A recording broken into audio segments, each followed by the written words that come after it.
country is in a revolution. They're sick and tired of what they're getting, and I happen to be lucky enough to be part of it.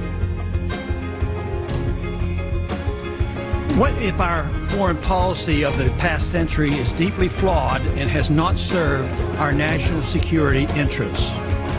What if we wake up one day and realize that the terrorist threat is a predictable consequence of our meddling in the affairs of others and has nothing to do with us being free and prosperous?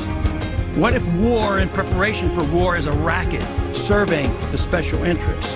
What if the American people learn the truth?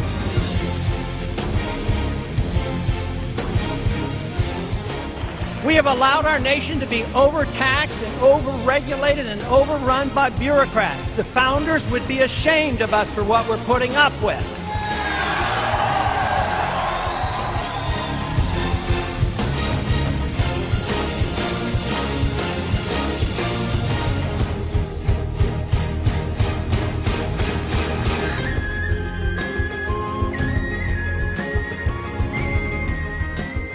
If you think our government should police the world and spend hundreds of billions of dollars on a foreign policy that we cannot manage, buy this.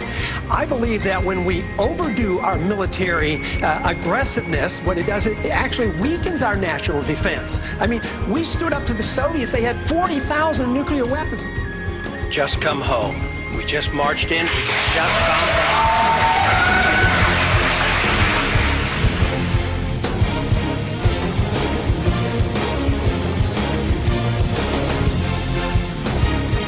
We can achieve much more in peace than we can ever achieve in these needless, unconstitutional, undeclared wars. Senator,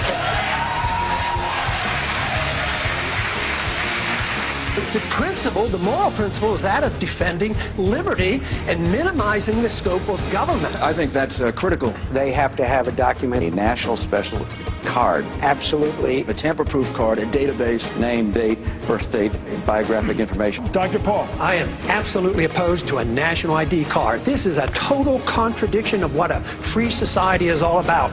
The purpose of government is to protect the secrecy and the privacy of all individuals, not the secrecy of government. We don't need a national ID card. Would you work to phase out the IRS?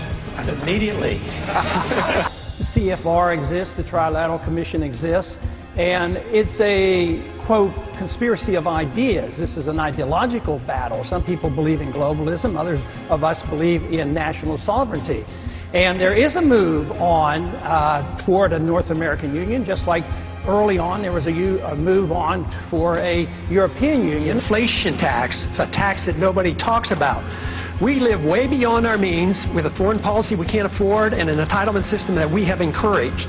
We print money for it, the value of the money goes down, and poor people pay higher prices. That is a tax. We've lost over 5,000 Americans over there in Afghanistan, in Iraq, and plus the civilians killed.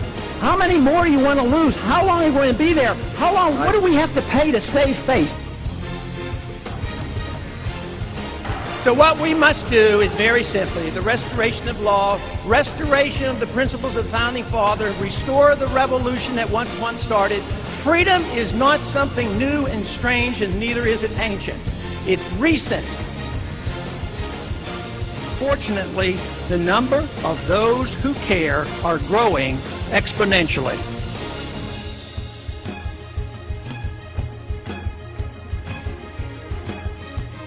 Paul won with 31%, beating out frontrunners like former Massachusetts Governor Mitt Romney, who received 22%. And President Obama has 42% of voter support, and Representative Ron Paul, 41%. Wow!